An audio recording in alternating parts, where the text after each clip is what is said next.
Hello? Hello? Hello, everyone. Welcome back to Curiosity Corner. My name is Veda. And this is your trusty Captain speaking, and today we're going over anonymous letters. Yeah, we're covering a different kind of like two sides, I feel like, of the spectrum of the anonymous letters. We're not covering the Zodiac. I'm gonna tell you guys that right now. Yeah, But I feel like we touched back on that last year, mhm. somewhere in the Curiosity I Corner, do too. for I sure. think I remember when we were talking about this past week, I was like, did we touch on the Zodiac? Because I feel like we did during like, rember the episode where we did our favorite like serial killers? I feel Yeah. like we touched on Zodiac, no? Maybe. It's been a while. I'm taking a peek through this right now just so I could take a look and see, but Yeah. now that I'm looking at 2025, because we have everything in folders on our Google Drive, Yeah.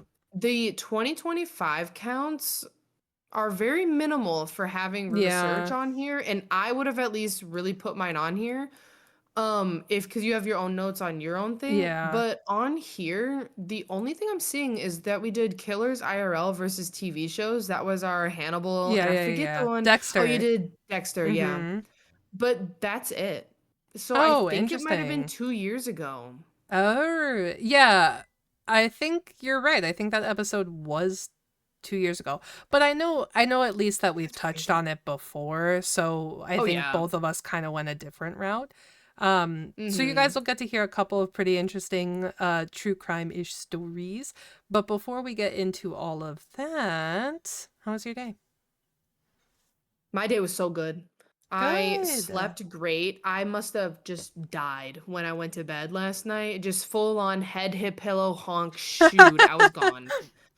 Oh my god, it was You so said it was game funny. over, actually. Well, I like my alarm was going off this morning, and I am not normally one to like jump and like hit it to like snooze it, Yeah. but it started going off, and I just felt like when you sleep really good and you just feel awake the moment you have to, and you just feel well rested from even if it was a short amount of sleep. That's how it felt this morning. I felt like I had enough. I was good. I was ready to go. I even got myself like a little grocery list together this morning. It had pay my lunch. And then I was checking my schedule for my work and whatnot, and I realized I could take a half day, and it ended up as such. So I did a half day and I went grocery shopping. I'm gonna try a whole bunch of new stuff this week. Number one being I'm gonna do, stuffed shells where you do like ricotta and mozzarella inside. Mm-hmm. I'm gonna do those. And then I got a tikka masala like simmer sauce. So I got chicken for that, and I'm gonna do that over rice. So I'm really excited to do those this week. I haven't made those in a while, and I haven't made tikka masala in Wait, I'm God knows so how long. excited for you. Wait, can I tell? Okay, Yeah. so I do have to talk about because I haven't had the greatest day, but like my recent like time has been good. Like my weekend was pretty good. Oh, I okay. mean What happened?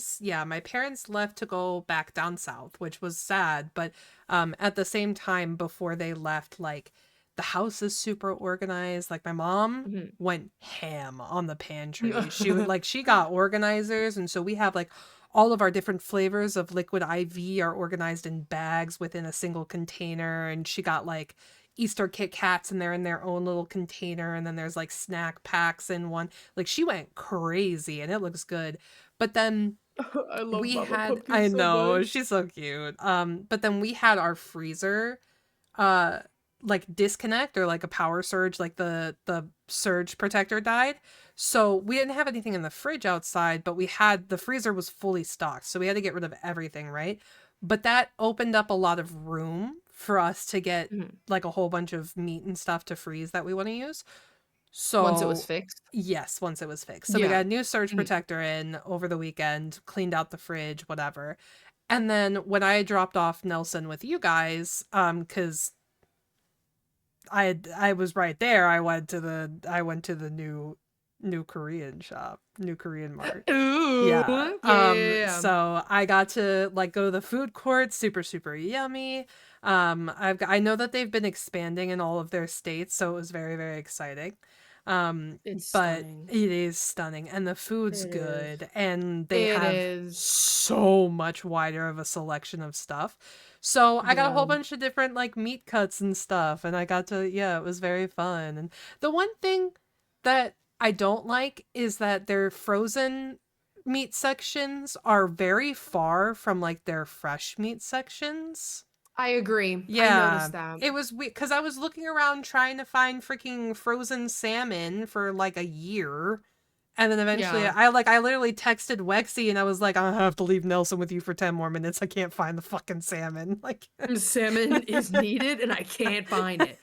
I do love their selection though. I think it is so yes. well organized Yeah. and it's so high tech in there. It And I'm like, looks oh, I know, and it's love. so pretty. Like it's such a Mm-hmm. like all the aisles and everything. They're so pretty, and they have like the little like freshly made side dishes. There's like a bajillion of them now because it used to be like Mm-hmm. first come first serve or whatever, right? Now there's just Yeah, so their much. Yeah. fresh sections are Mm-hmm. huge. I Like the whole fish know. section, I was like, damn. I know. I was Mm-hmm. looking through it and I was like, "Damn, I'm about to try a shit ton of different fish this year. Like, it's gonna be great."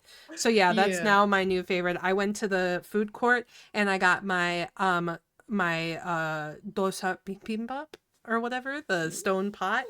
Yeah. And I sat down and I put up a movie, trash movie, by the way. It was Jason Statham, and he was in this movie called Homefront, where I don't even really know what the plot was supposed to be, but James Franco was in it, and Winona Ryder, and Kate Bosworth, is that her name? And so I was like, damn, this cast is stacked. And then I watched it, I was like, this is fucking garbage. But I sat there in the little food court and I just like propped my phone up and I ate my bibimbap and I watched my shitty movie, and it was a good time. It was like when you take yourself on a date. It was kind of nice. Yeah, you treat yourself a little bit. Yeah. So Yeah. I did that and the bibimbap was incredible. And then yeah, I went around the store and I got, honestly, the lady up front laughed at me a little bit because I think I got like $170 just worth of meat cuts. And I was like, Yeah, but you won't see her again until like a month or so, oh like my, of having yeah, just I'm not gonna see her for another 8 weeks because we've got like 13 yeah. pounds of meat in the fridge now. Yeah. And they have such good prices that like Mhm. I was picking up shit and I was like, damn, it's like 3 pounds of fucking beef. And it was like, yo, $30. I was like, all right, great, moving That'll last me a on. while. I'll just portion it out, take it out for Yeah. whatever I dinners, got and then freeze the rest. two fucking pounds of like really good quality ground beef for like $15. I was like, what is this? Yeah, I'm thinking about going sometime next week or so and just loading up a bunch in my freezer too. Yeah, I was gonna say that was one thing that I wanted to do, but the freezer section was being stocked and I have anxiety, so I didn't want to wait and keep Nelson with Oh, you guys. And so I was just like, okay, well, I mean, I guess I'm just gonna skip it this time around, whatever. yeah. So so next time I'll go through. But I saw they had all the sections of like all these different parts of like dumplings and a whole bunch of bao and like all these appetizers, and I was like, God, I just like I want to go see what they have. Like I want I wonder if they sell lumpia, cuz I want some good lumpia. Me too. Yeah. Well, if you figure that out or if I find it, I'll let you Yeah. know. We'll trade details. 'Cause I want some so bad Yeah, too. 100%. I'll have to ask Connor where he gets his cuz he gets some pretty good ones. But I think if we're being honest, I think they're made by his friend's mom. Like I think Mm. they're authentic Filipino cooking, Mhm. She makes the best food. But yeah, so that was I think that's been like the highlight of the past couple days for me. It was also just so beautiful yesterday. Like I just walked outside Uh-huh. for a while. It was gorgeous. Yeah. Yeah. I just need it all just to stay. But then I heard we're getting rain. Yeah, it also was today was probably the foggiest day I've ever seen in my life. On my way to work, Yeah, I I could like not see like on my way to work, it was fog dude, everywhere, and I was like, I "Well, literally hope could no one not see appears out of like nowhere." 10 feet in front of me. I was like, oh, I'm in a Stephen King novel. This is great. All right, Pet Cemetery-ish. Okay, Yeah. sure. Are we talking like how bad is this fog? Are we talking Pet Cemetery? Are we talking The Mist? Cause like um No, thank you on the mist. yeah, no thank you on that. I'm not quite fond of how that ended.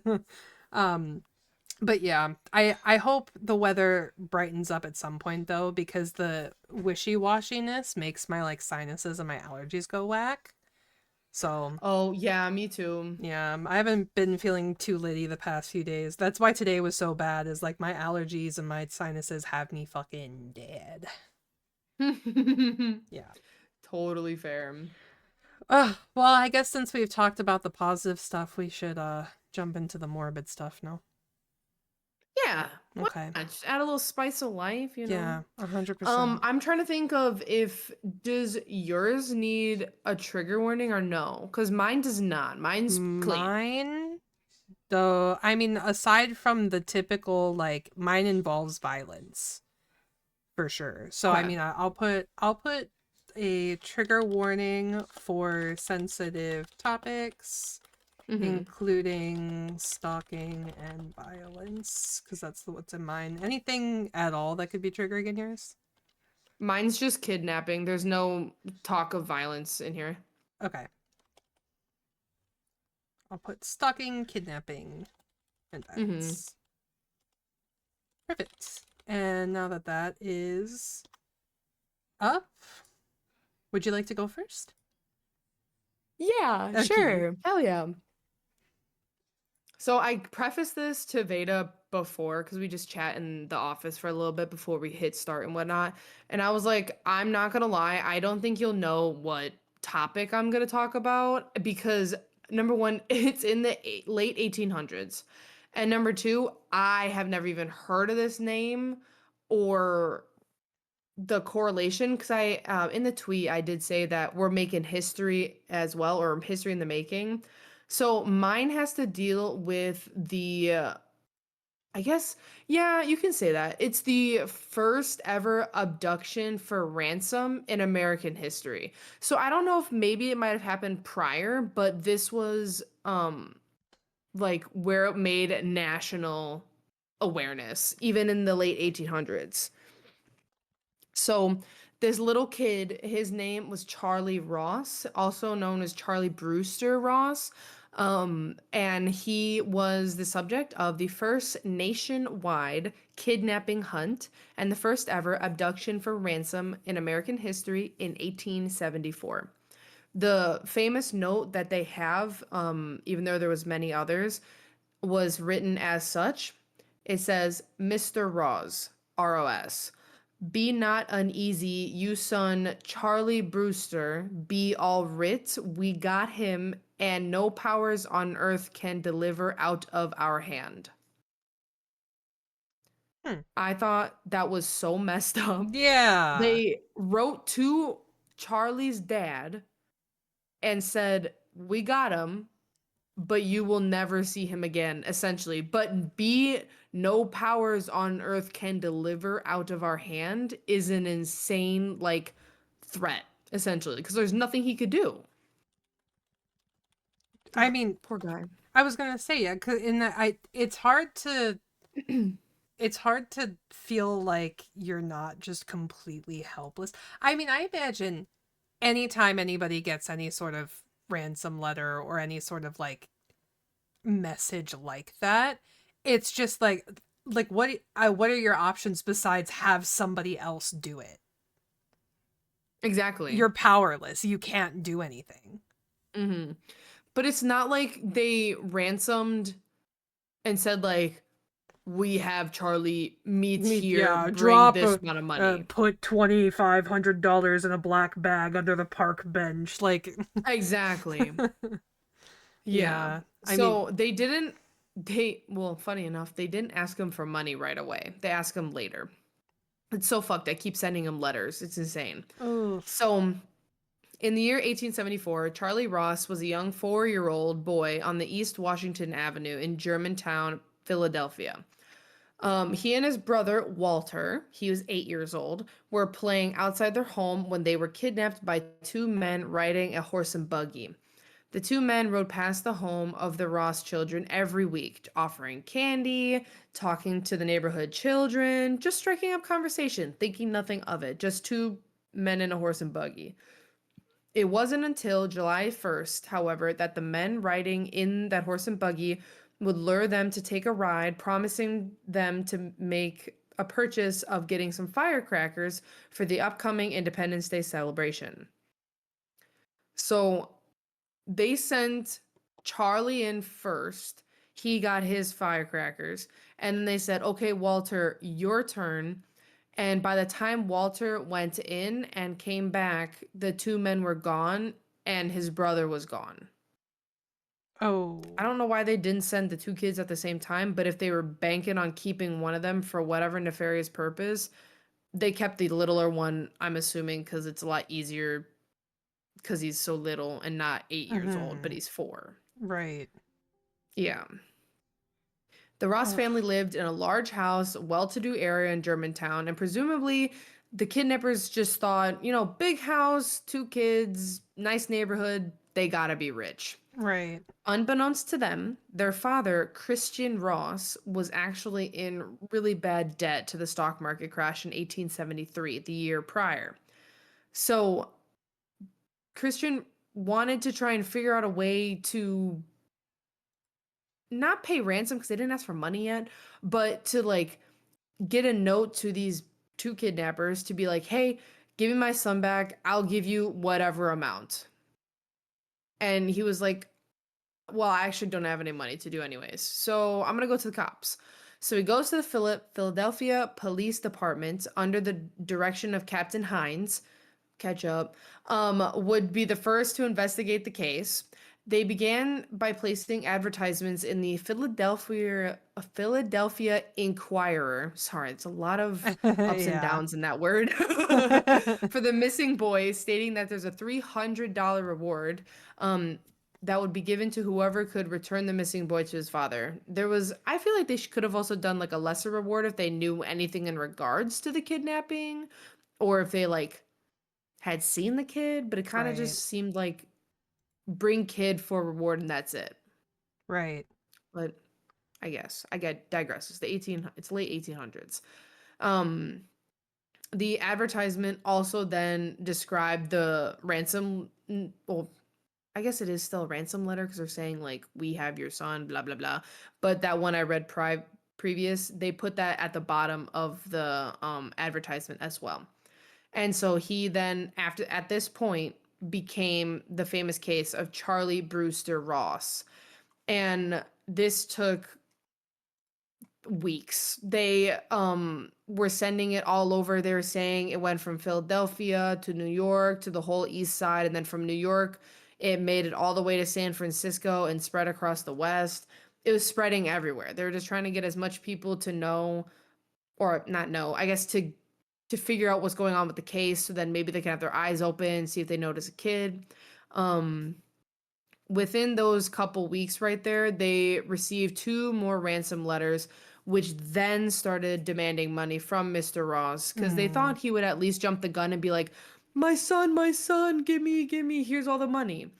But he didn't, and I guess the kidnappers were like, okay, this is not really panning out like we wanted, so I guess we have to threaten the guy. So Right. then Mr. Ross brought such notes to the police, but investigations weren't really going anywhere. Again, this is pre FBI profiling, any type of, I guess, pattern tracing. And so they were just like, my hands are tied, dude. 2 more weeks after that, um, which would put us at around July 17th ish, the police got a break and they found someone named Chris Wooster, who was well known to the police. He's about 42 and he resides on Wood Street above Ninth. And he was really tall, little thin guy, a little bony looking, and he had a little scraggly beard. They arrested him, tried to get an identification because obviously they have Walter to try and see if they can identify him, though I think that's a little bit questionable. He's Right. 8. Yeah. Yeah. And it's been 2 weeks. Right. Oh, So, 2 weeks poor is a guy. bad sign. Yeah. So, unfortunately, he was proven innocent and set free. Nothing ever came of that. Yeah. And then about a week or so later, they had a suspicion that there was two men fitting, I guess, somewhat of a description to what the kids said, and they're around the area. One of them being William Mosher. He was a known criminal, Jesus, and boat Cribbable. builder by trade. So he was cribbable. I Cribbable. don't. Does Philadelphia have access to like a port, Yeah, like Philadelphia Pennsylvania? is a like a coastal town, coastal city. Oh, good, good. I'm not the greatest at geography. But yeah, so I guess he's still within the area and a boat builder. And then he had an accomplice, who they were suspecting, obviously, called Joseph Douglas. And they must have been like at least sparking suspicion within the town because they were pinged and like I don't want to say staked out would be the term. They're like watching them, making sure like nothing was too crazy. So they kept on searching into these two people while also like entertaining other suspicions, until 23 letters later and 5 months later, they were like, dude, we need a break. We need something. These two dudes tried to rob a place. They didn't say what it was, whether that was a bank, a house, or whatever, but they were caught in a burglary And unfortunately, when the police got there and like the whole hash out happened, Mosher died. And Douglas confessed within minutes before his death as well that they had stolen little Charlie Ross. He said, and I quote, "It's no use lying now. Mosher and I stole Charlie Ross from Germantown. God knows I tell you the truth. I don't know where he is. Mosher knew." Oh, Yeah. wow. So they didn't really have, they couldn't question the guy who freaking knew actually where the kid was because he died prior to the questioning. They Oof. didn't say like what happened to Douglas, like why did he die like right after, or Right, like why wasn't there any other questioning that could have continued. right. It just said unfortunately he had an untimely demise right afterwards. What that is crazy, actually, the timing of that. Yeah.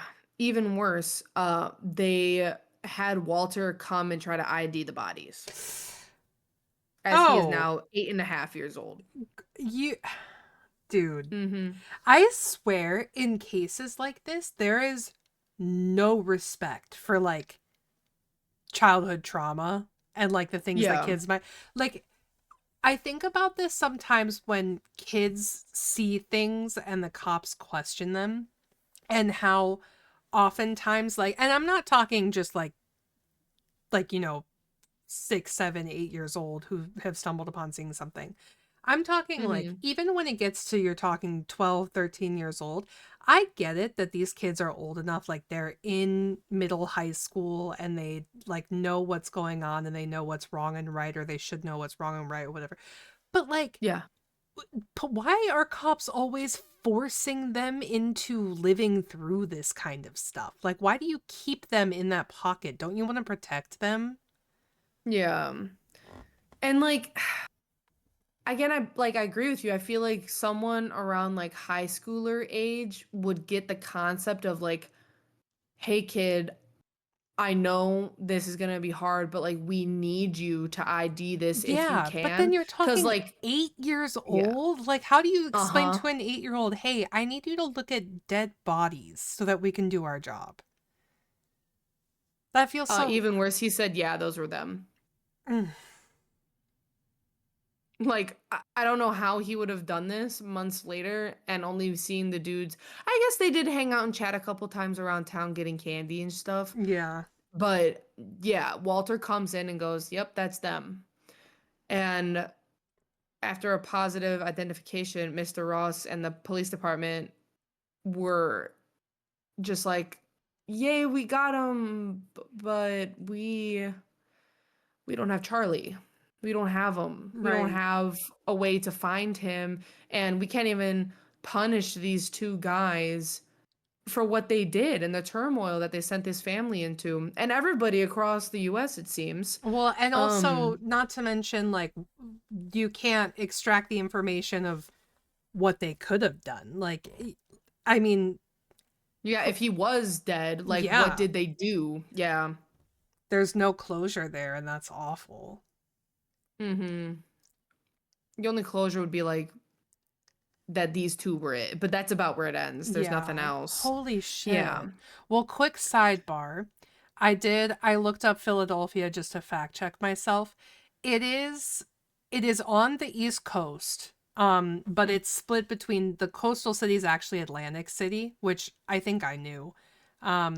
In Yeah. Pennsylvania, but Yeah. Philadelphia runs down the Delaware River out to the ocean. So he's probably Mhm. like a riverboat Yeah, man like kind of thing. I think if I remember correctly, the Delaware River is big enough to where there probably could be like cargo ships. Because I feel like I've seen Philly depicted as having like a cargo port, but maybe I'm crazy. I could be wrong. But I think the Delaware River is Yeah, it looks big. like actually recently there was a massive fire erupting on a scrap metal barge in Okay, I Delaware Bay. thought so. I thought because wasn't it around Philadelphia or like along that area where that they had the cargo ship run into a bridge too, or they had the ship run into a bridge? I thought that was West Side. I don't know. I just remember it happening. I don't Barge actually, boat hitting bridge. because then the bridge was 'Cause I'm closed. kind of with you there. I was Yeah. like, "Wait."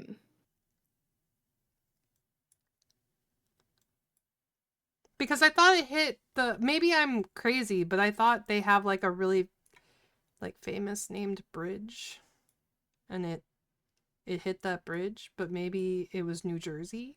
Question mark? Or So, it says there was in 2024, which I don't remember when this happened. It said in Pittsburgh, PA, multiple barges oh, maybe broke it was free Pittsburgh.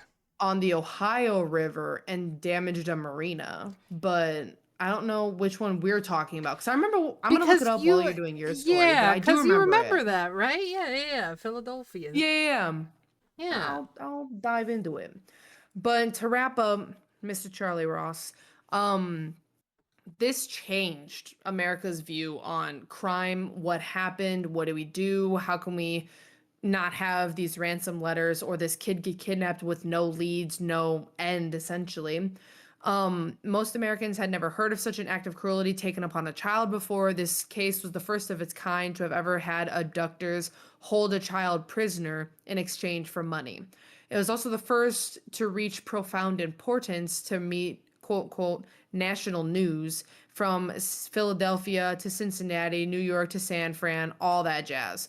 It was one of the largest manhunts in the 19th century. Detectives in Philadelphia and New York were all over that east side area trying to look for this kid because you couldn't have gone that far. It's horse and buggy. Hmm. But unfortunately, there was nothing they could do to bring the kid back to his family. So it is a tragic end, but it did change how people viewed the police for starters to see how well and how much they're putting an effort to try and figure out where this kid went and how they were helping with um the family and all that jazz. It's just an unfortunate ending to where the kid is still Hmm. unknown to this day. There's nothing new about this. I guess technically you can call it a cold case in a way, like there's no outcome of the kid, even though they have the quote unquote abductors apprehended. So, Yes. Also, I found the boat. oh my gosh. It was a boat called the MV Dolly, and it crashed into Mhm. the Francis Scott Key Bridge in Baltimore. Ah, That's what it was. Maryland. Yeah, and it collapsed the So it bridge was because East Side. that's, yeah, yeah, yeah. Because that's, I remember it happening and everybody being like, "Oh, damn, that's crazy. The whole bridge went down." Wild, because it was like something like their propulsion system went out or something. That's what I remember of it, but it was in Baltimore, not Philly. You're safer now, Hmm. Philly. This is not the one I'm thinking about, Oh, actually. you're thinking I'm of, looking at pictures of this, and I don't remember them hitting. I'm not gonna call it like a shitty looking bridge because that's a rude statement, but it. I remember them hitting, like, the concrete that goes into the yeah, water, like the and pillars. it's not I the remember, pillars. yeah, I remember one of these happening too because it was like a small boat, no? I know it was a big boat. But It was a like big small one. compared to like a cargo The ship. pillars. Yeah, yeah, yeah, yeah. Yeah. But no, this picture doesn't look right. So I'm gonna keep doing some digging. Yeah, take a But I do look. remember this one though, because I remember the freaking containers falling off. Yeah, yeah, yeah. Um, hell yeah. Oh Well, my god, that's too many. really fucking sad story. So, Oh. uh, yeah, well, yeah, I mean, like, that Charlie, where is he? I That's know. sad. I feel so bad, but I feel like there's nothing. I mean, given the time period, it, as soon as the kid was gone, there was just like a very little hope. That's what I'm saying. Considering it's the late 1800s, Yeah. there's nothing really that could happen. And like even as we were talking about like the later kidnaps, murders and stuff of our other curiosity coroners, like stuff happening in the 1970s and the 80s with no leads, no Yeah. cases to them. It's just like someone going missing or someone getting murdered and that's the end. It's 100 years prior to that. There's Yeah. nothing. It would And just been the I kids mean, gone then at that point. kids. is always a rough topic too when it comes to abduction because like Yeah. I like aren't if I remember correctly, that is what the statistic of like after 72 hours it's looking bad. I think that's where that Yeah. statistic comes from most of the time. So I mean, though sometimes I think about this stuff because my grandma used to be really into watching I can't remember her name, but the lady on TV who found all those missing kids for like she had the whole program. And do you know who I'm talking about? Roughly, but I I I don't know her always want name to off the top of my head I either. literally always want to call her Nancy Drew, and I know that's not correct, um But it could be. but it could be.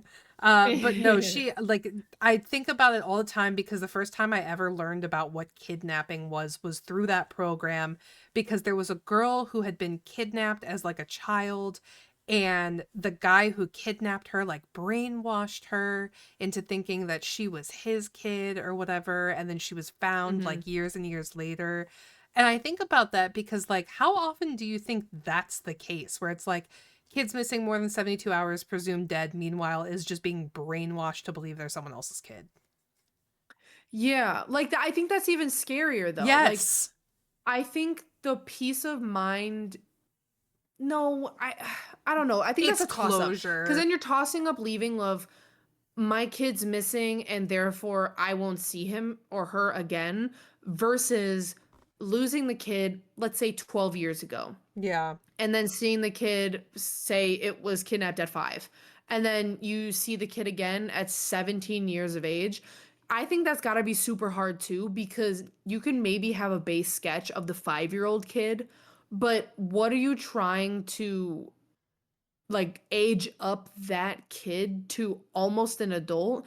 I think it has to have the tech in order to do that age up properly, because then in the past you're just having someone sketch and guess how the kid will look, when now we have technology who can take a picture and maybe age it up and get it almost near perfect to the kid, which could help like with people trying to find these other kids who are still missing, and Yeah. not like forever missing, but they're just lost and then they Yeah. find them again. Yeah. And see, and I think, like, I think we're at that point, and it's crazy to me because, like, like, if you were to have a kid go missing, like, I don't know, say there's a kid out there who's been missing for 15 years.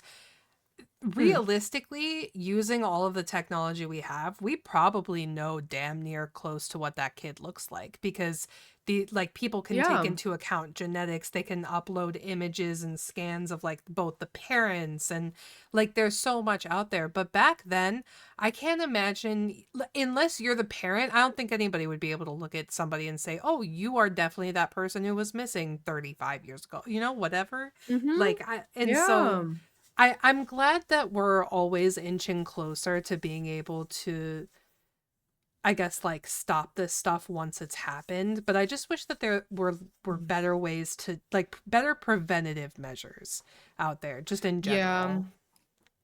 Or we could just say the preventative measure would be like stop stealing kids. Like, But that's what I or mean like is like I wish that there was yeah. a way to just make people stop stealing children.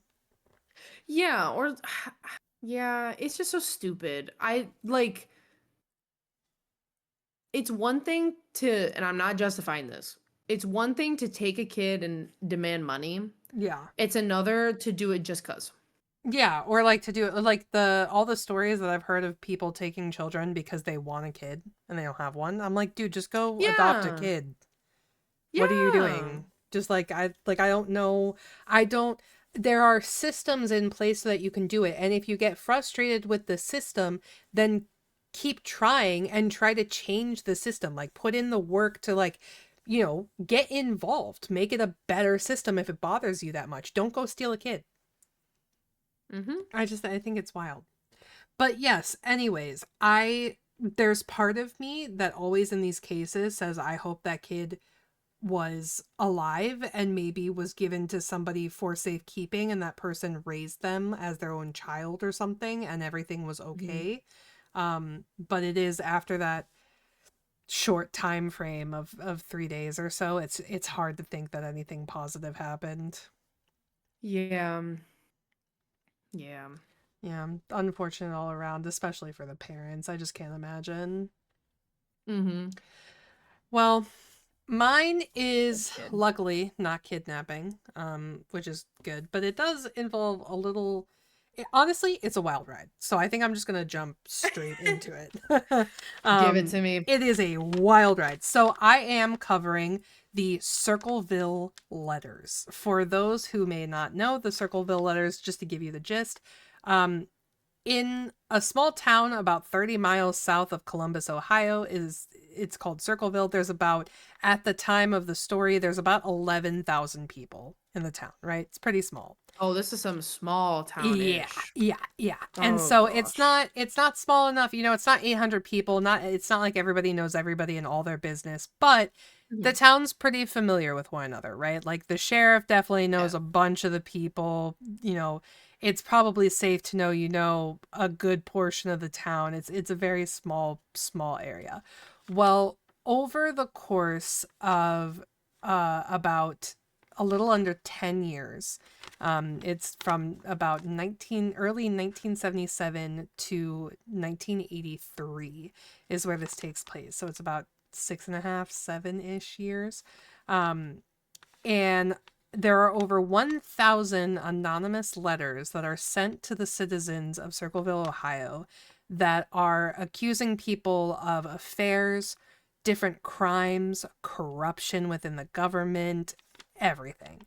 Um, Of people that are in like the town. in this town? Yes. Oh wow. Yeah. Um, it all starts with a letter on March 2nd of 1977 to the superintendent of Westfell High School, named Gordon Massey. So this letter to Gordon essentially says something along the lines of, I know that you have been hitting on my girl. She has told me that you've asked her out multiple times. Preface, I don't know if this is like my girl as in my kid or my girl as in like my girlfriend, wife, whatever. It does not specify. But the letter then goes on to basically say, you need to stop hitting on other women. You are a married man. I've heard you're having relations with another married Hmm. woman. This is bad. He is basically like, you're an adulterer, stop. So you would think that this would be it. Just like a letter to be like, hey, I know what you're doing, stop it. Yeah. But then he ignores this and they threaten to send another letter to the school board, and they do that. They send a letter to the school board, they send a letter to the other superintendent, and they say, you need to look into Massey because he is doing some shady stuff. So at first I was kind of like, oh, I'm kind of like on this person's side. This is some vigilante type stuff, right? Like, oh, sheriff, you're not going to do anything about it. I'll do it myself. Let me write a letter. Well, it gets bad. So there's a letter that goes out to a woman named Mary Gillespie. She's a bus driver, right, for the school. Hmm. And the letter that goes out to her says, Mrs. Gillespie, stay away from Massey. Don't lie when questioned about meeting him. I know where you live. I've been observing your house and know you have children. This is no joke. Please take it serious. Everyone concerned has been notified for everything that everything will be over soon. Um, and this is just delivered to her house. All of the letters are postmarked from Columbus. So nobody really knows where they're coming from, but this is just the first few letters that are received. The second one that comes to her, it says, I kind of laugh at how it begins because it says, lady. This is Hey lady. lady. This is your last chance to report him. I know you are a pig and will prove it and shame and shame you out of Ohio. A pig sneaks around and meets other women's husbands behind their backs only, causes families, homes, and marriages to suffer. You are such a pig and I will prove it. Why doesn't he come to your rescue? Or has he too much to lose? I'm being such a grammar police, but has he too much to lose is both are TO, and that bothers me. His wife, his wife, in which pigs like you take advantage of, his $28,500 a year job, or his kickbacks. How's your little girl? Will she grow up to be like you? And these are the types of letters that people start receiving around the town, accusing them of this stuff. Now, most of the letters are terrorizing Mary Gillespie and Gordon Massey at this point.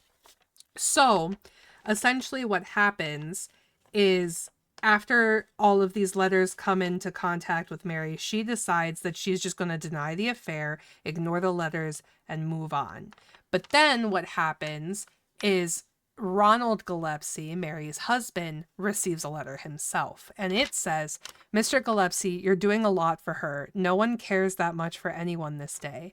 Make him come to her rescue, but he won't. He is being awful good lately. He knows what he must do, but he won't. Make her admit the truth. Call the school board. His affairs must stop. Everyone will know soon. Think of yourself. So at first, it kind of looks like this guy is just fighting to end this affair for the better of everyone involved. Which, when I first heard about this, immediately I'm like, this is the wife of the guy, right? Like, it's gotta be. Yeah.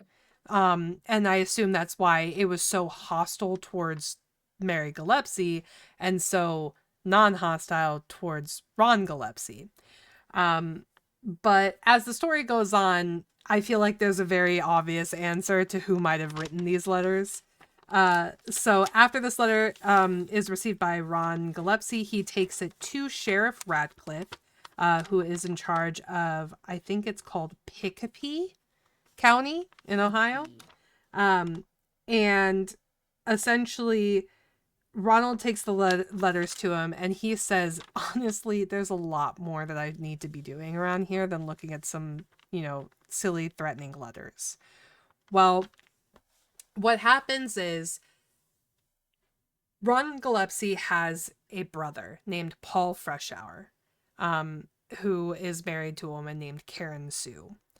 And these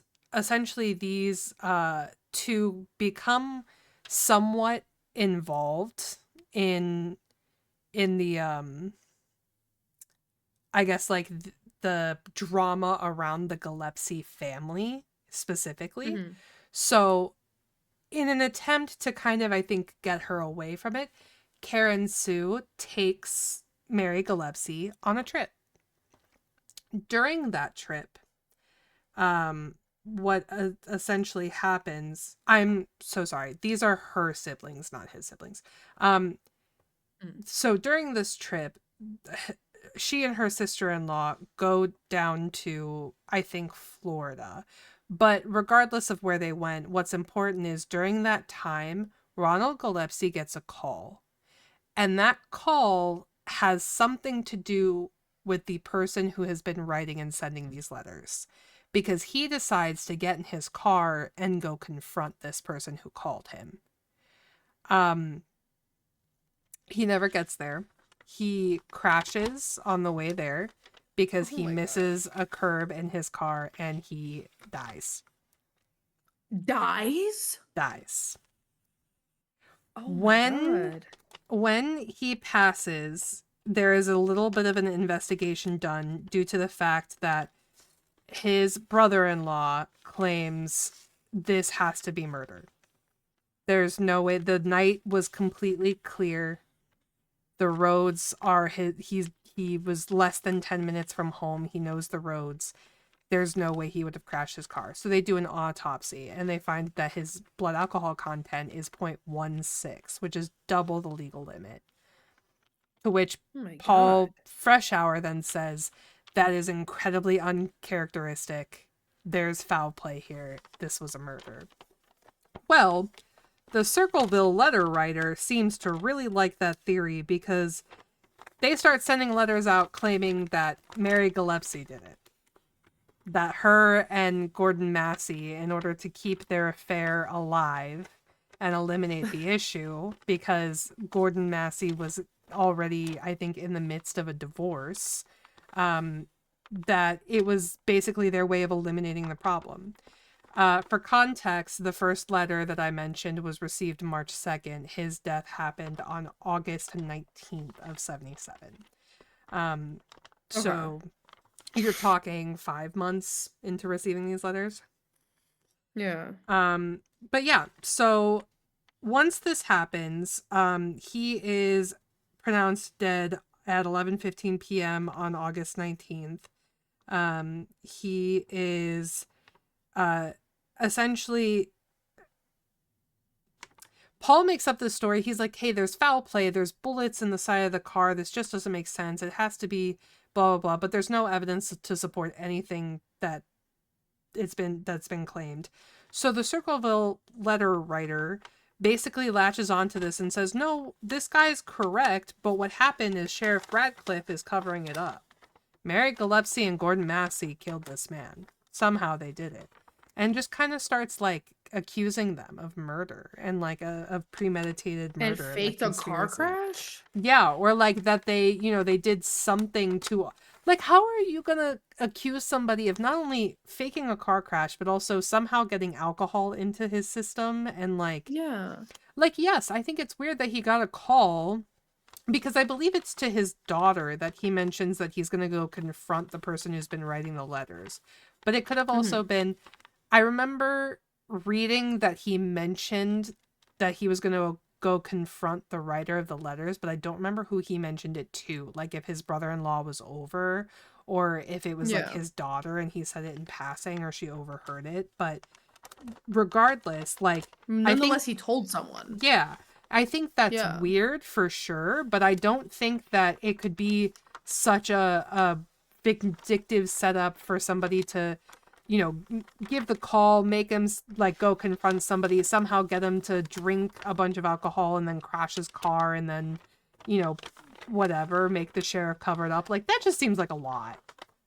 Well, also, if you said his blood alcohol was 0.1 something, that's a lot of alcohol. Somebody would If he have was noticed, telling some right? other person, I'm going to go confront him, it ain't gonna sound like that. Yeah. It's gonna be slurred as heck with how much alcohol he had. Now, I will say it that would depend on, I don't know what his stature was. If he was tall and Yeah, bulky, he probably could have passed that off as being just fine.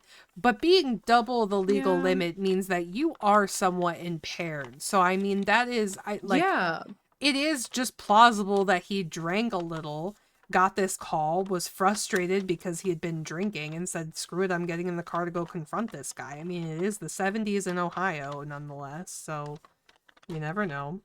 the 70s Um, in Ohio. but yeah, this is so the thing about Ronald that's important to understand is that when Ronald got these letters, this whole thing was going on, and he still took care of his wife and the kid. What started happening aside from the letters were that signs were being put up that had awful, awful things written on them about Mary, about their daughter, about the family in general. And Ron would wake up an hour early and go drive around and take down all the signs before work so that nobody could see them. I mean, like, he was a good man. So it makes sense that they would say it's uncharacteristic of him, but like, hey, sometimes things just happen. You get frustrated, you make a mistake, and I mean, it's possible that this wasn't foul play, it was just a terrible accident. But regardless, Mhm. the letters continue, the signs continue. One day, Mary is on a bus and she's driving her kids around and she notices one of these signs and it says terrible things about graphic things about her daughter. So she Oh my rushes off god. the bus to take it down. When she does so, there's twine attached to a little box. So she takes the box with her and she takes down the sign. When she gets home, she opens up this little box and inside it is a 22 caliber pistol loaded. This was a trap. So Gosh. I don't know how the trap was meant to work, but it's listed everywhere as like a specific trap. Um and essentially what happens is they decide like she's like, okay, this is enough. I'm taking this to Sheriff Radcliffe, whatever. Well, the serial number of the gun that would be used to trace it has been filed off. However, due to a whole bunch of like technology that had been like microscopic analysis, basically, they were able to Mhm. find the serial number, and they traced this to a man in Columbus, Ohio, who worked at a brewery. Well, when they went to go question him, he said, well, yeah, that is my weapon. However, I sold it recently to my supervisor. And they said, okay, well, what's your supervisor's name? And he said, Paul Freshour. Uh-huh. So the thought plickens, you know? And Oh. what happens from there is they go to Paul Freshour and they say, "Hey, your sister, you know, she's she's got a trap here with a gun that you bought in it." And he is like, "Well, no, I didn't do that. That was, my gun was stolen. I did buy that gun, but that it was stolen." And they were like, "Okay, well, do you know anything about how it was stolen?" He said, "Yeah, it was taken by my garage. I know who did it." And they said, "Okay, well, who did it?" And he said, "I'm not telling." What do you mean you're not telling? That's a literal item of yours that This was is gonna stolen from your make this is garage? gonna make a lot of sense later when I talk to you about the suspects. But he said, "I'm not telling." Bruh. So essentially what happens is, have I been pronouncing this guy's name wrong the entire time? Is it Forshower? Freshour? How's it spelled? Forshou, but then here it's spelled Fres, like fresh hour. I don't know. Anyways, we're gonna keep with fresh hour because I've been that's what Yeah, I've keep been. fresh hour. Um, but so yeah, so they trace it to Paul Freshour, and essentially he says, "Yeah, I'm not telling you who stole it, but it was stolen out of my garage." And they were like, okay, for sure. So we're gonna look at you for all of these letters now. Well, let's talk about Paul's wife, Karen Sue. She is a little bit of a character in this story. See, by the time that the letters have come to a head, because this all starts happening around 19, like, this is years and years later, around 1983. The beginning of 1983 is where this starts to unfold. And Paul and Karen are now divorced. They divorce after 20 years of marriage, and she notes that the divorce ultimately happened because he was violent. He was abusive. And she says Mhm. that it got to a point where he came at her with a broken bottle. Like he is actually violent, but he went to work on himself essentially after that. And she claims this. She claims that she left him in June of 82, which is right before essentially like I think before they trace the gun back to him. And during the time that she's making all these claims, she says, also, he wrote the letters, and I know this because I've found letters around the house. And they go, okay, well, do you have the letters? And she goes, not anymore, but I found one in a toilet, and it looked like it had the name Gillespie on it. So I'm sure he wrote it.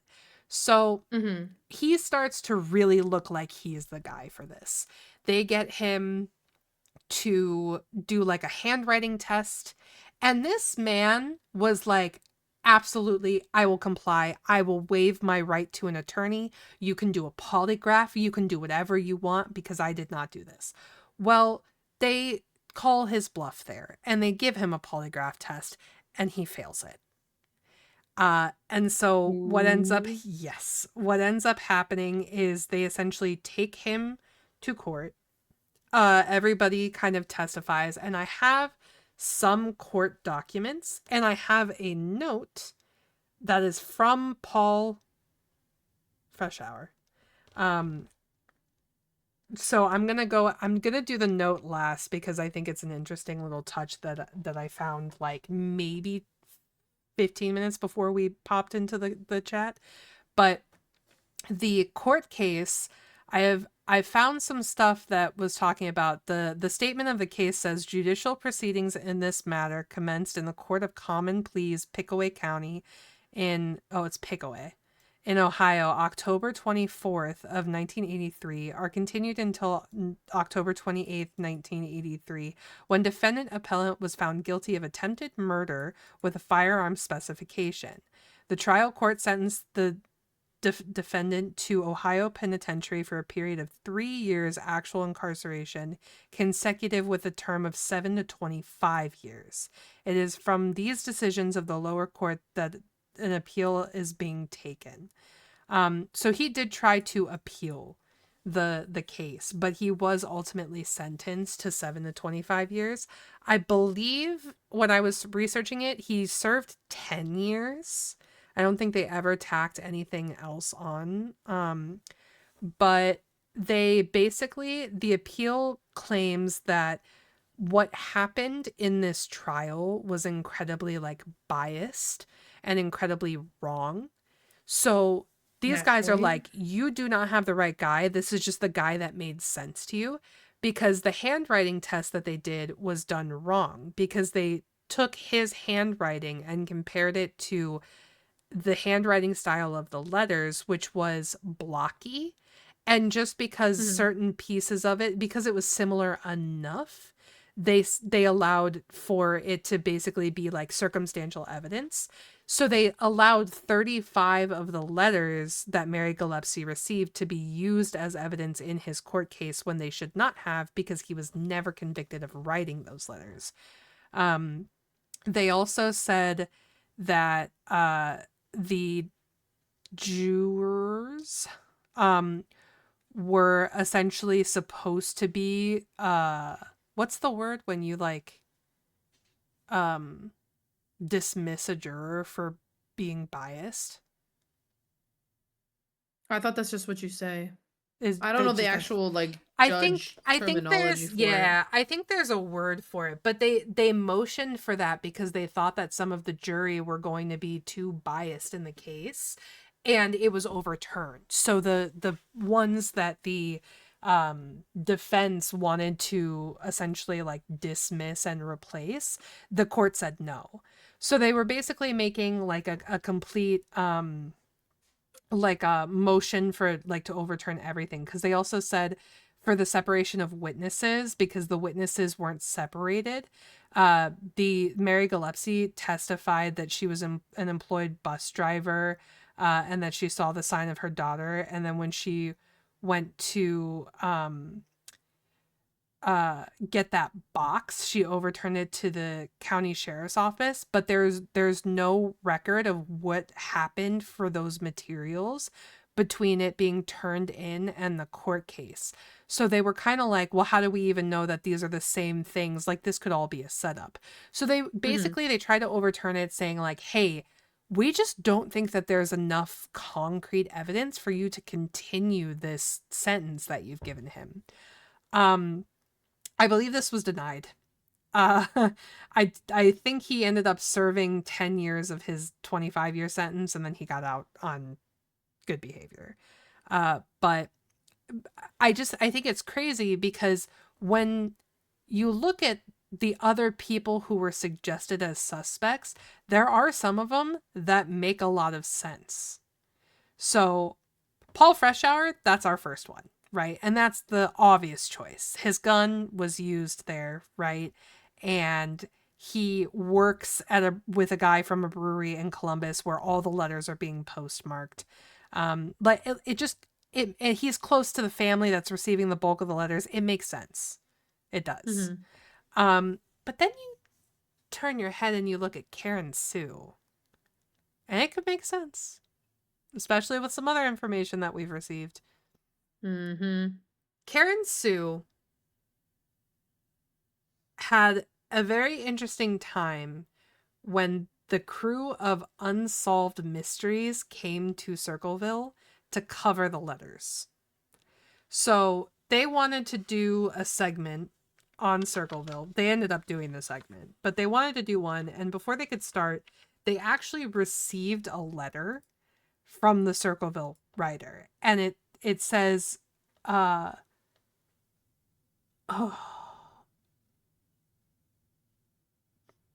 ignore Circleville, leave it behind. Do nothing to hurt Sheriff Radcliffe. If you come to Ohio, you El Sicko will pay. The Circleville writer. Yes! You Literally, El you El Sicko. Sicko. um, that is a legit. I'm trying to read it. It's really small, but I Yeah, believe that yeah. is I can definitely read El Sicko. Uh, but yeah, so they received this letter.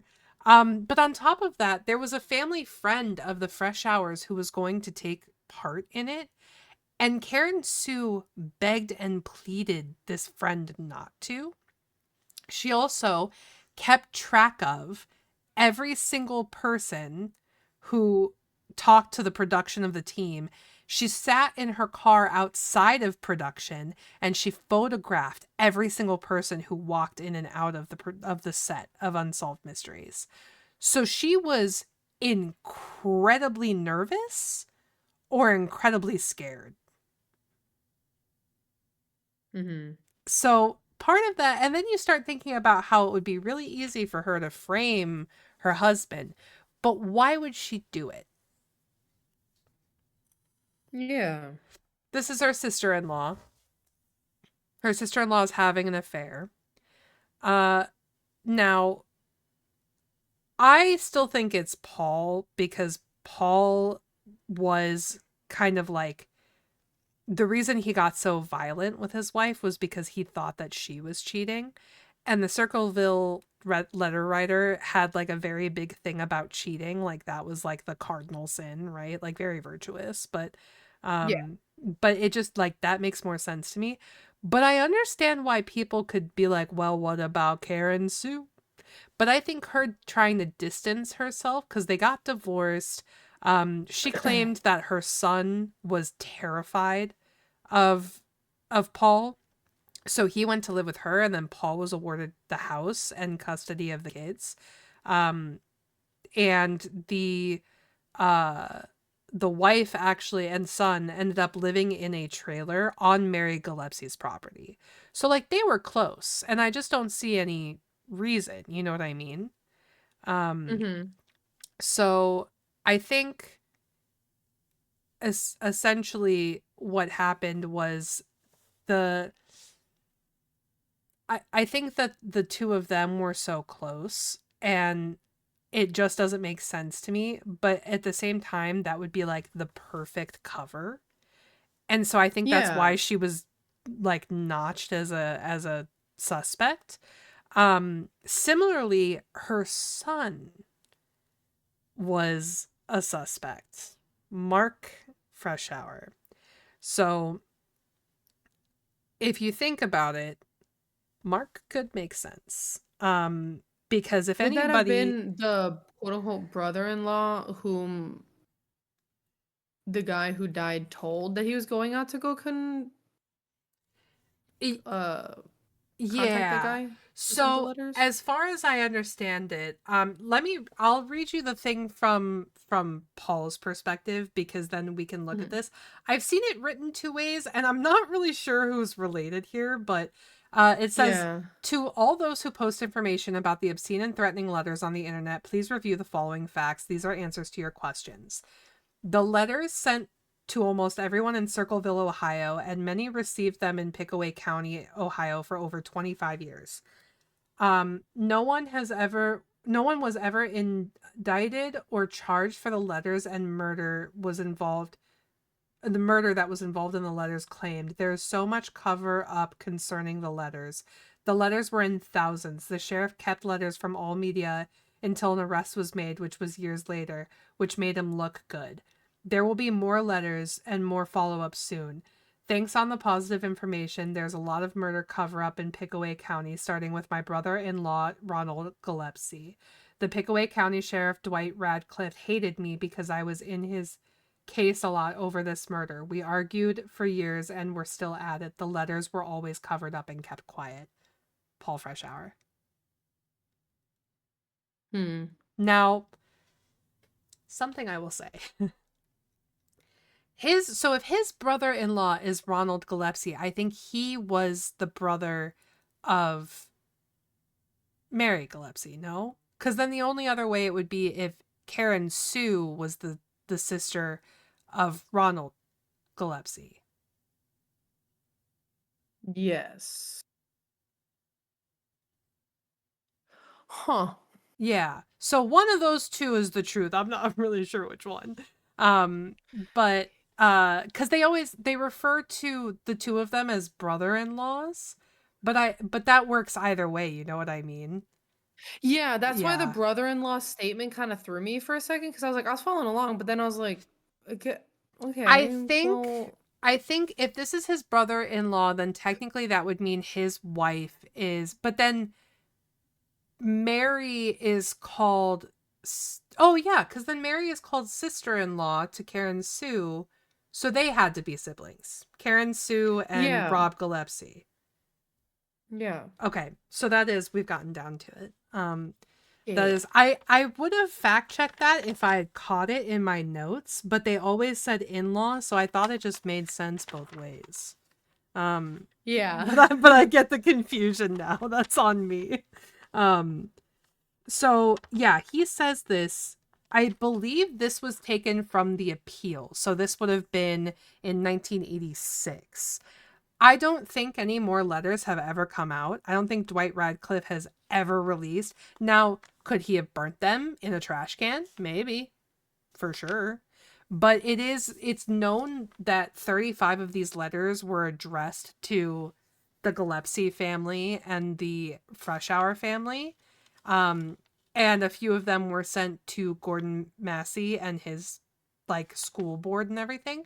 But I mean, you're talking maybe 50, 60 letters accounted for out of what is apparently 1,000. So Yeah. I don't know where the rest of those letters went, and I haven't found anything on it. I'm happy to next time we have a podcast. I will do a little more research and I'm happy to mention if I can find anything. But everything I read is specifically about these letters. I haven't heard anything else. Um Well, I find it odd that 60 letters made this interesting story. Gotcha. But 60 out of 1,000 is yeah, such like a where are the rest of small them? part. Why didn't the rest of the people bring them up? Yeah. And Were they like not bothered? sure, maybe you all handed them over to the county sheriff, but why was this the only one then that did get released? Like why was this one that got the Yeah. one that got traction? You know what I mean? Like how does that happen? So I don't know. There's probably a lot more research that you can dig into to why this little instance within these letters was so big. Maybe it was the fact that after Ron Gillespie died, it was brought to light because he was like his death was blamed on these letters. Um Oh. yeah, maybe that's why, but like at that point you would think that there would be involvement to get all of the letters that supposedly exist Yeah, regardless like of get who the they're full connected to. picture. Exactly. So it's interesting and I'm not entirely sure of it. But continuing on with the suspect list. So Mark, the reason that Mark does make sense is because Mark was part of this family. Like, you know, he's a little older and he's got this grasp on what's actually happening. He is raised up by a dad who is somewhat aggressive. And, you know, he might have developed these opinions and he might have done it. He might have started sending letters to people. It could have happened. If he had done it, it would be a really, really logical reason as to why Paul Freshour would say, I know who took my gun, but I'm not telling you.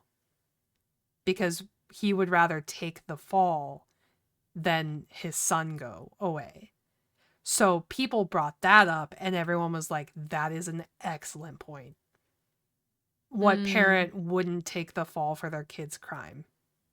right. So then Yeah. people started saying stuff like that. Um, Obviously, he would never admit to it. He would try to find somebody else to blame it on.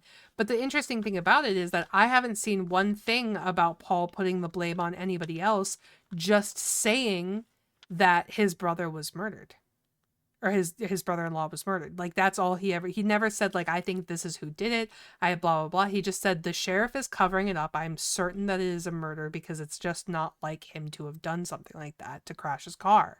So Yeah. I don't it's a very confusing thing, because when you have somebody who's saying, I didn't do this, but I'm not going to put blame on anyone, you want to be like, well, then, I mean, he's fighting so hard for you to look into this as a murder, and he's not putting blame on anybody. He's just trying to get justice for what he thinks happened. It does Hmm. kind of feel like maybe he's innocent. um so Yeah. that's an interesting one. And then the last suspect is actually one that we haven't heard about at all, William Massey, the son of Gordon Massey, the man who had an affair with Mary Gillespie, and continued to have an affair after he was left by his wife, and had all of these letters coming out.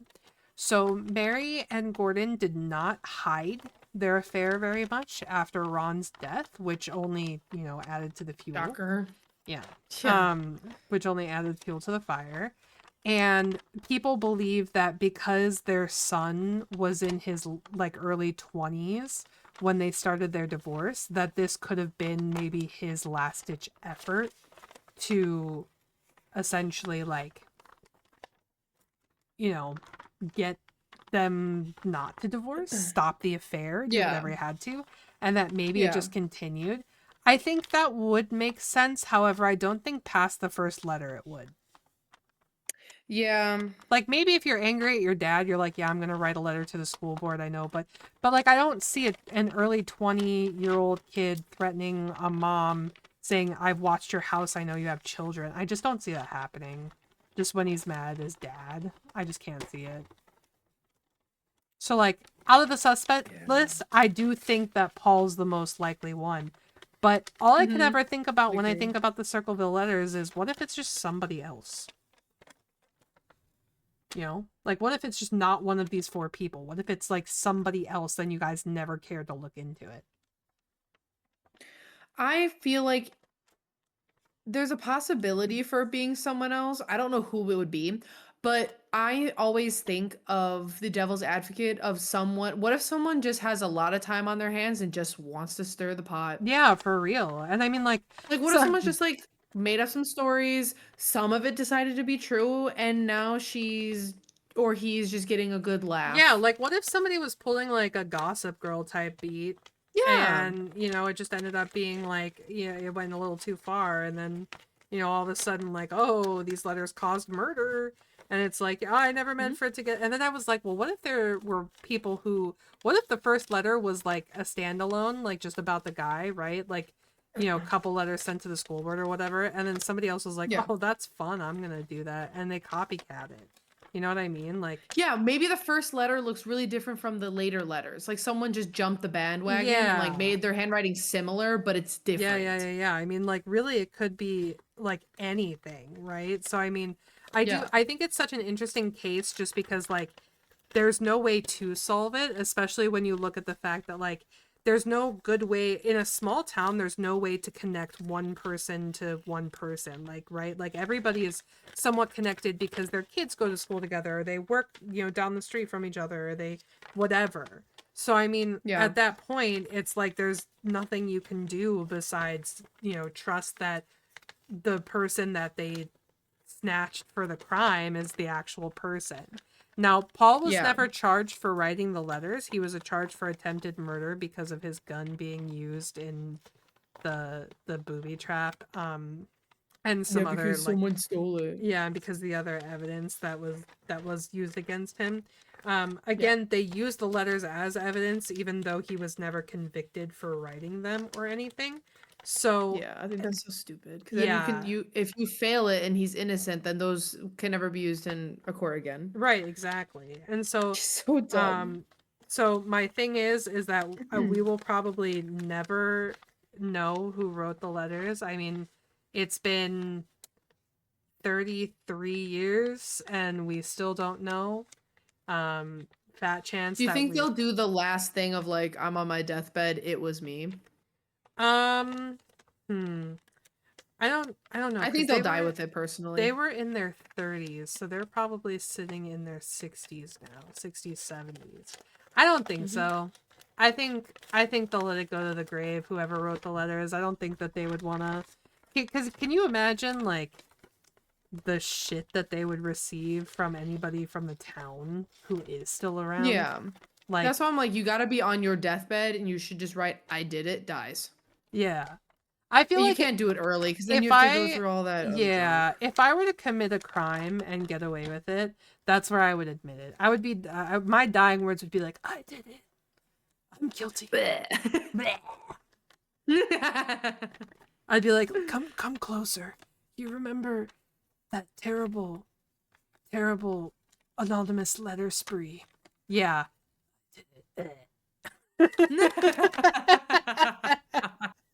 That would be me. Because if they're that funny and they did it just for the meme of Yeah. it, just to get a rise out of Yeah. people, that would be hilarious for Yeah. them.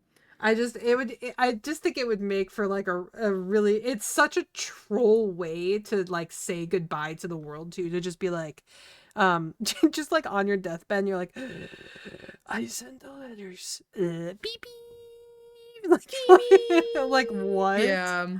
Mic drop for real. Uh Oh my well, this was, god. yeah, this was fun. I think in both cases it is interesting. Like I know they're both unsolved too, so that's crazy.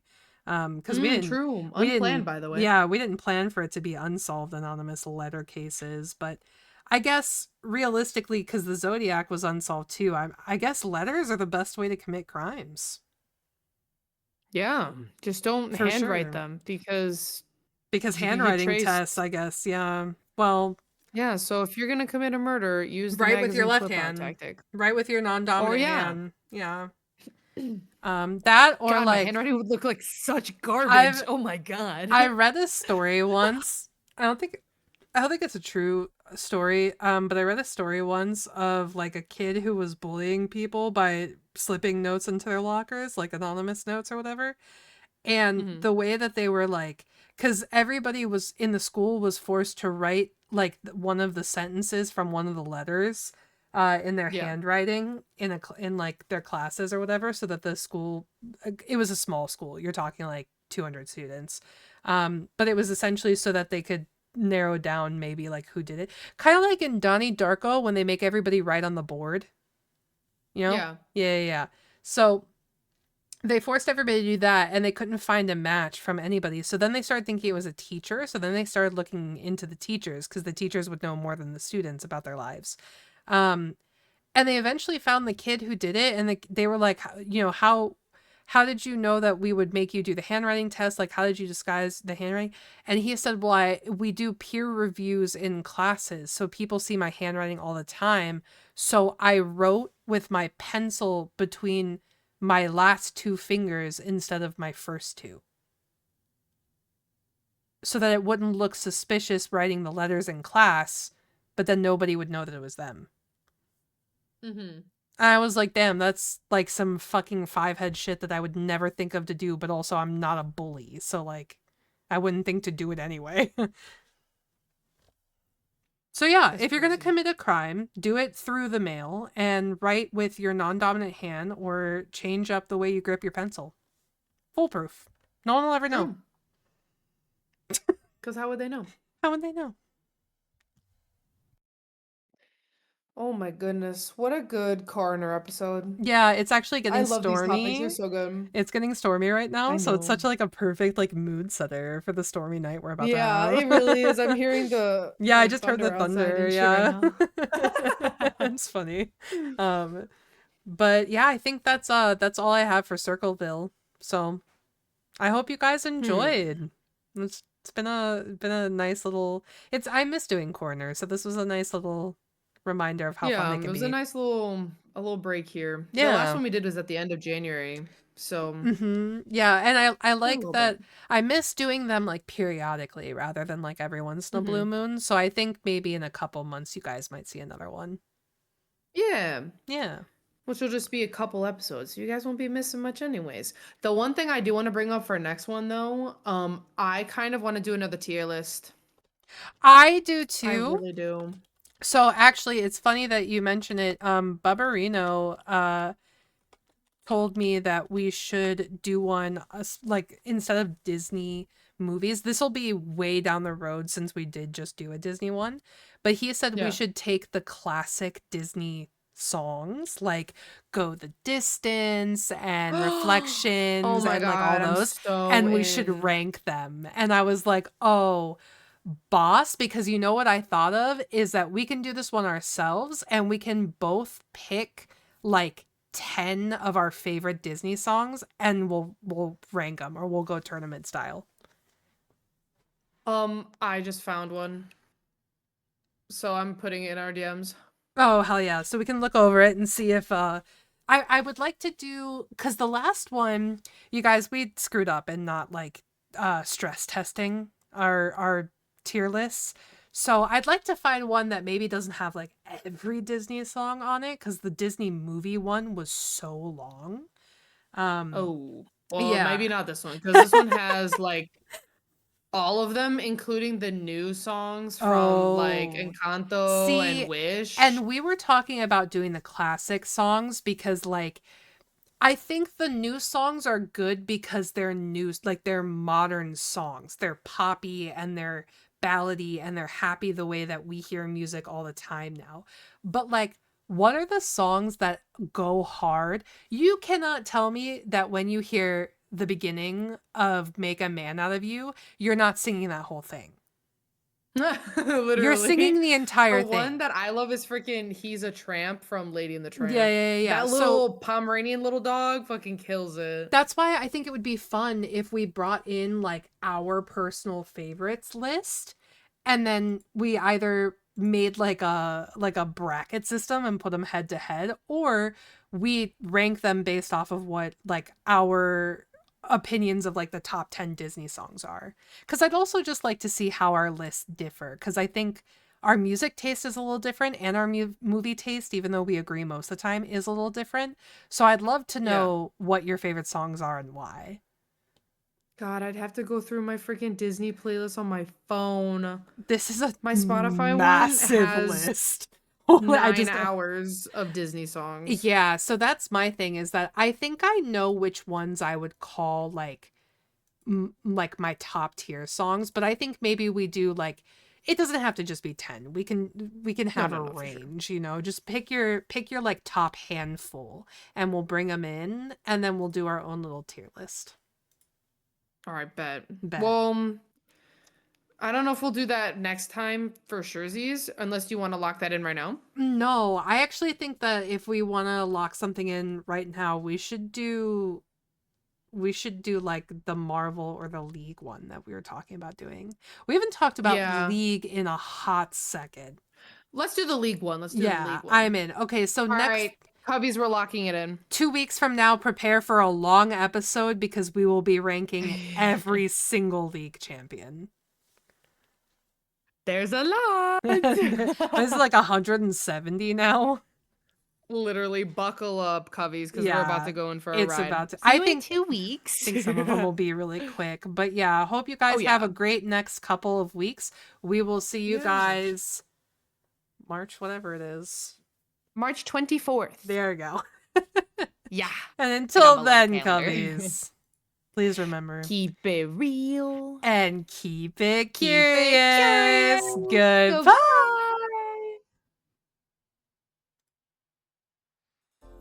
Oh.